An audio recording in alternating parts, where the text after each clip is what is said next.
మన అతిథులు స్వాగతిద్దాం.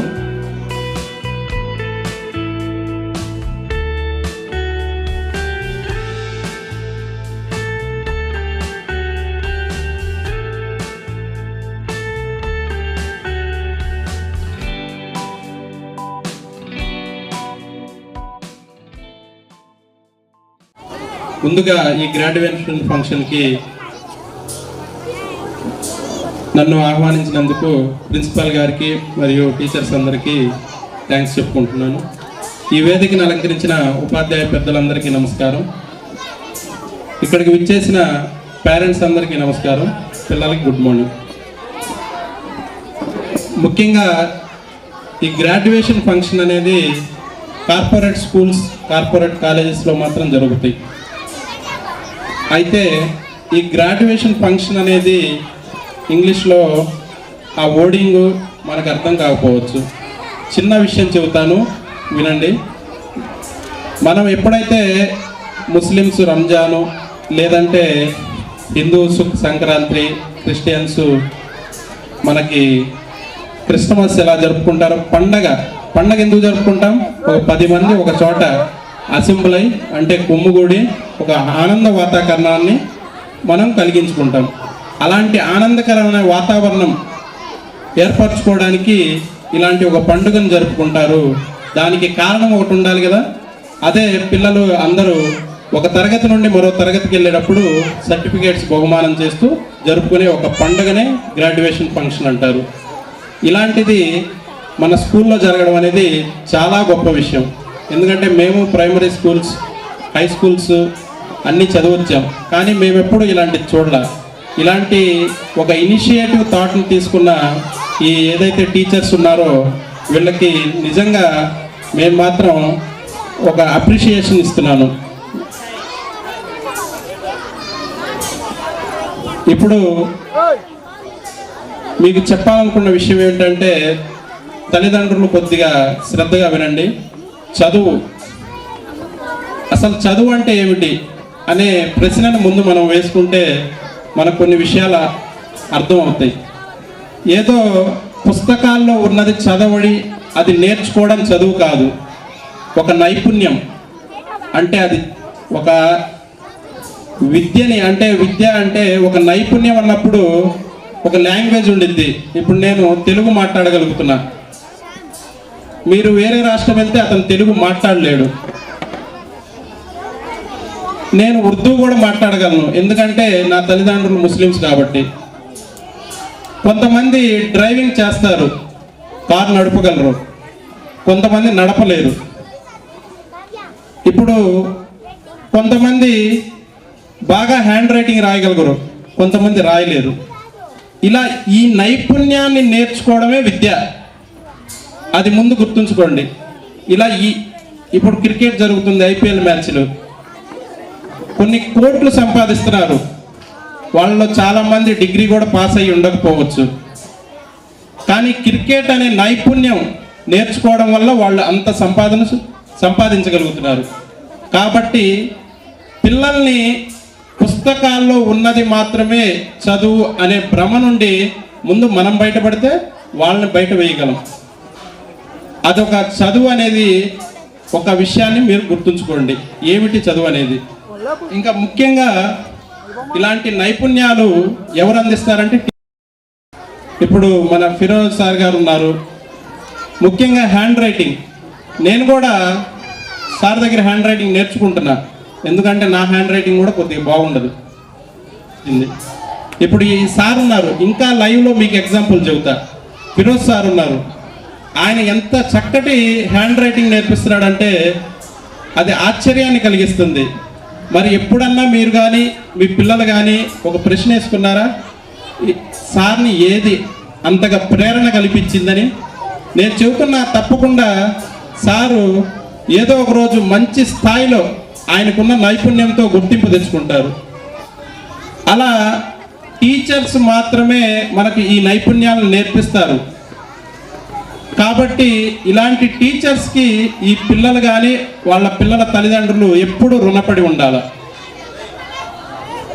అయితే ఈ చదువు ఎందుకు ముఖ్యం మనకి అనేది ఇప్పుడు నేను కొన్ని విషయాల్లో చెబుతా. మా తండ్రి ఉన్నాడు. మా తండ్రి వ్యవసాయ కూలీగా పనిచేసేవాడు. ఆయనకి ఇప్పుడు దరిదాపు 70 సంవత్సరాల వయసు ఉంది. మా మదరు 1 ఇయర్ బ్యాక్ చనిపోయారు, ఎక్స్పైర్ అయ్యారు. అయితే దేవుడి దయ వల్ల మేము చదువుకోవడం, కొన్ని నైపుణ్యాలు నేర్చుకోవడం వల్ల ఒక మంచి ఉద్యోగంలో స్థిరపడ్డాం. కానీ మా తల్లిదండ్రుల నోటి నుండి ఎప్పుడు మేము వినే మాట, మేము చదువుకుంటే బాగుండు. అంటే చదువు ఎందుకు అవసరం, ఎందుకు అంత బాధపడాల్సి వచ్చింది? చదువు 2-3 విషయాల కోసం అవసరం. ఒకటి, చదువు ఎందుకు అవసరం అంటే మంచి చెడులను చెప్పేది చదువు. మనం కొండల్లో గృహంలో కూడా బతకొచ్చు, కానీ చదువుకున్నోడికి మనకి తేడా ఏంటంటే మంచి చెడులను చదువు చెప్పిద్ది. 2 ఉపాధి అవకాశాలను చదువు ఇప్పించిద్ది. ఇప్పుడు మన పిల్లలైనా తల్లిదండ్రులైనా చదువు లేకపోవడం వల్ల ఉపాధి అంటే కూలి పని చేసుకున్నా డబ్బులు వస్తాయి, లేదు మంచి ఒక ఉద్యోగం చేసినా డబ్బులు వస్తాయి, కానీ అవకాశాలు పెరుగుతాయి చదువుకోవడం వల్ల.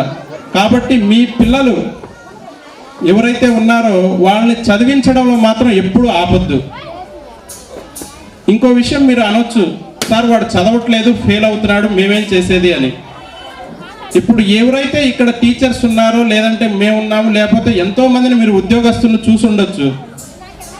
మేము ఎవ్వరం ఎగ్జామ్ పెట్టంగానే ఎగ్జామ్ రాసి ఉద్యోగం ఎవ్వరికి రాల. ఎన్నో ఎగ్జామ్స్ ఫెయిల్ అయ్యి చివరిగా అది 5వ ప్రయత్నమో 10వ ప్రయత్నంలోనూ ఉద్యోగం సంపాదించిన వాళ్ళం. అంటే మేము ఫెయిల్ అయిన వాళ్ళమే. వాడు ఫెయిల్ అవని పాస్ అవని మనకు అనవసరం. వాడిని స్కూలుకు పంపించండి, చదివించండి. ఏదో ఒక రోజు తప్పకుండా ప్రయోజకుడు అవుతాడు, ఆ ప్రతిఫలం మీకు అందిద్ది.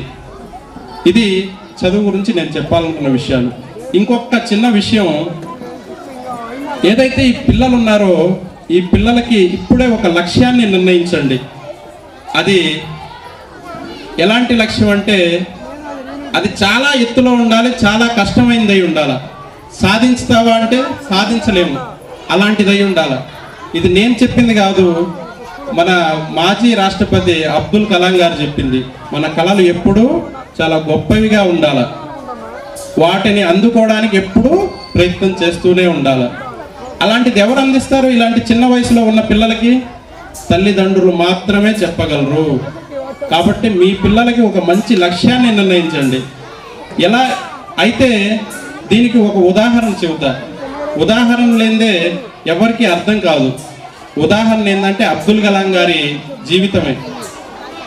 ఆయన తండ్రి ఒక చదువురాని వ్యక్తి. అతనికి దరిదాపు ఒక 7 మంది కుటుంబ సభ్యులు, కొడుకులు కానీ కూతుర్లు కానీ. వాళ్ళు రోజు పడవేసుకొని సముద్రంలోకి వెళ్తే కానీ వాళ్ళకి రోజు గడవదు. అలాంటి వ్యక్తుల్లో అలాంటి తండ్రికి ఒక కొడుకు అబ్దుల్ కలాం. అతను ఇలానే మనలాగే ఒక చిన్న హై స్కూల్లో చదువుకున్నాడు. చదువుకుంటున్నప్పుడు ఇలా ఇప్పుడు ఏదైతే టీచర్స్ ఉన్నారో ఇలాంటి టీచర్స్ ఒకరోజు విజిటింగ్ అని సముద్ర ఒడ్డున అందరి పిల్లల్ని తీసుకెళ్తారు. తీసుకెళ్ళినప్పుడు అబ్దుల్ కలాం గారు ఈ పిల్లలందరూ ఆడుకుంటుంటే తీక్షణంగా మనం గమనించవచ్చు, మీరందరూ వ్యవసాయం చేసేవాళ్ళే, మనకి పొలాల్లో వెళ్ళినప్పుడు కొంగలు కనబడతాయి. అలాంటి కొంగలు కనబడి కొంగలు ఎగురుతున్నాయి. అబ్దుల్ కలాం గారికి ఒకటే అనిపించింది, ఎలా ఎగరగలుగుతుంది అనే ప్రశ్న అతన్ని ప్రేరణ కలిగించింది. ఆ ప్రేరణే అతన్ని ఒక ఏరోనాటి ఇంజనీర్గా మార్చింది. మన దేశానికి అవసరమైన మిసైల్స్, ర్యాకెట్స్ని అందించిన ఒక గొప్ప మిసైల్ మ్యాన్ ఆఫ్ ఇండియాగా అతను నిలబడగలిగాడు. ఇప్పుడు ప్రేరణ అంటే ఎవరు సినిమాల్లో తప్పితే 2 నిమిషాల్లో ఎవరు గొప్ప వ్యక్తి అయిపోరు. దానికి కొన్ని సంవత్సరాలు పడుతుంది. ఏదైతే గాంధీ తాత అని అంటారు కదా అందరూ, అలాంటి గాంధీ తాతని సౌత్ ఆఫ్రికాలో ఒక ఏసీ కోచ్లో ఎక్కితే నెట్టేశారు. టికెట్ ఉంది అతనికి, కానీ అతను అర్హుడు కాదని నెట్టేశారు. అతన్ని ఆ రోజు కలిగించిన ప్రేరణే మన దేశానికి స్వతంత్రాన్ని తెచ్చేటట్టు మార్చింది. అట్లా మీ పిల్లలకు కానీ మీకు కానీ ఒక మంచి ప్రేరణ కలిగినప్పుడు దాన్ని లక్ష్యాన్నిగా మార్చుకొని గొప్పగా ఎదగాలని నేను కోరుకుంటున్నాను. మరియు ఇలాంటి అవకాశం కల్పించిన మీ టీచర్స్కి, మీ తల్లిదండ్రులకి అందరికీ ధన్యవాదాలు తెలుపుకుంటూ ముగిస్తున్నాను.